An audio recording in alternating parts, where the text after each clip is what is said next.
In today's video, I'm going to teach you how to create alert reminders in Monday.com. Let's start on the Monday homepage. From here, open Workspaces so you can see the areas where your boards live. Choose the workspace where you want these reminders to run. If you don't already have a board for this, click the plus sign next to the workspace and create a new board. If a board already exists, simply open it. Inside your board, look for the Automate option at the top and open it. This is where all your alert reminders are built and managed. Click Create to start a new automation. You'll see a few ways to get there. You can browse by categories to explore common use cases, or use the search bar to quickly find what you need. If you'd rather design your own flow, select Create from scratch. In the builder, begin by choosing the trigger. Click. When this happens, to define what should set off the reminder.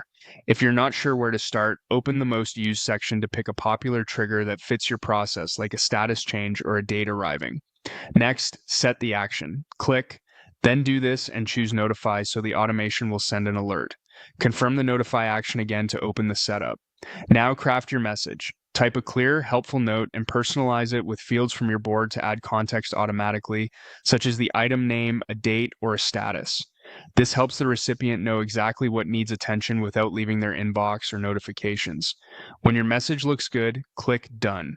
Next, specify who should receive the alert. Choose someone, then select who to notify. You can target specific teammates, an assignee column, or another defined person, depending on how your board is structured. Make sure the recipient matches the trigger you set so the right people get the right message at the right time. A few quick tips as you finalize. Keep messages concise but informative, include the key field that tells people what the reminder is about, and use consistent wording so alerts are easy to scan. If your board uses multiple groups or item types, you can create separate notify automations for each scenario to keep reminders relevant. That's it, your alert reminder is now ready. From the automations area, you can return anytime to review, edit, or turn it off as your workflow evolves. Thanks for watching and enjoy staying on top of your tasks with timely targeted reminders in Monday.com.